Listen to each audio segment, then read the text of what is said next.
আসসালামু আলাইকুম, কেমন আছেন সবাই? আশা করি সবাই ভালো আছেন। আলহামদুলিল্লাহ আমি ভালো আছি। আজকে পোলাও রান্না করব। আপনারা সম্পূর্ণ ভিডিও দেখতে থাকুন এবং আমার পাশে থাকুন। দেখুন পোলাওটি কত ঝরঝর হয়েছে, দেখতে যেমন সুন্দর হয়েছে, খেতেও অনেক মজা হয় এভাবে রান্না করলে। আপনাদের যদি আমার এই ভিডিও ভালো লাগে লাইক দিবেন, শেয়ার করবেন এবং আমাকে ফলো করবেন। আর ইউটিউব থেকে দেখলে সাবস্ক্রাইব করবেন। এবার যাব মূল রেসিপিতে। এই পোলাও রান্না করার জন্য চুলায় একটা পাতিল দিয়েছি। এবার রান্নায় রেগুলার তেল দিয়ে দিচ্ছি, 1 চা চামচ ঘিও দিয়ে দিচ্ছি। তেল ঘি গরম হয়ে আসলে কিছু পেঁয়াজ দিয়ে দিলাম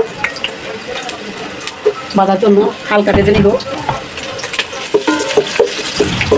এবার দিয়ে দিব 4টা তেজপাতা, 5 টুকরা ডালচিনি, লবঙ্গ, 6টা এলাচ সব দিয়ে দিচ্ছি। পেঁয়াজ আমি একদম লাল করে ভাজবো না, এরকম হালকা ভাজা হয়ে গেলে পোলাও চাল দিয়ে দিচ্ছি। আমি এখানে 1 কেজি চিনি গুঁড়া চাল দিয়ে দিলাম। চিনি গুঁড়া এই চালটি দিয়ে এই পোলাওটি বানাবো। তেলও একটু বেশি করে দিতে হবে, বেশি না দিলে ঝরঝরা হয় না। এবার দিয়ে দিব 1 চা চামচ রসুন বাটা, 1 চা চামচ আদা বাটা। একটু সময় নিয়ে ভেজে নিব।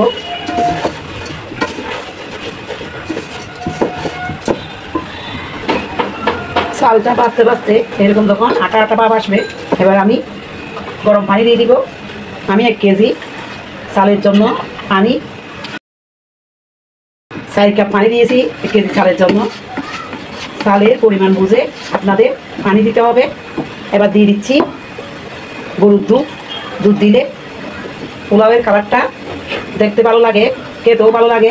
মোট 1.5 কাপ দুধ দিয়ে দিলাম। এবার পরিমাণ মতো লবণ দিয়ে দিলাম। এবার কাঁচামরিচ দিয়ে দিচ্ছি, দেখুন নেড়ে দিলাম। এবার 10 মিনিটের জন্য দমে রেখে দিব। এখানে আমি একটা কাগজ দিয়ে মুখটা বন্ধ করে দিয়েছি। 10 মিনিট দমে রেখেছিলাম। দেখুন ভাতটা কত সুন্দর হয়েছে। এবার দিয়ে দিচ্ছি কিছু কিশমিশ। কিশমিশ দিলে আমার ছেলেরা খুব পছন্দ করে। এবার দিয়ে দিচ্ছি 1 চা চামচ চিনি। বাচ্চারা চিনি দিলে পোলাও খেতে খুব পছন্দ করে, তাই দিয়ে দিলাম।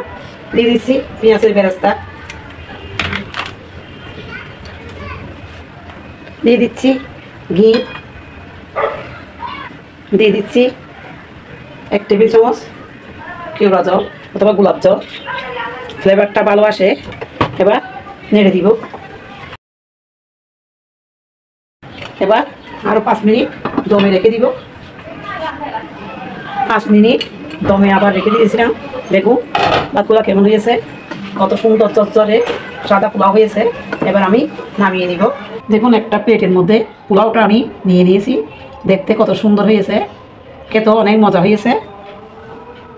আপনারা বাড়িতে একবার হলেও এভাবে রান্না করে দেখবেন, বাড়ির সবাই প্রশংসা করবে।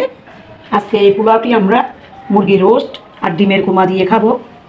দুপুরের ডিনার হয়ে যাবে। সবাই ভালো থাকবে। আল্লাহ হাফেজ।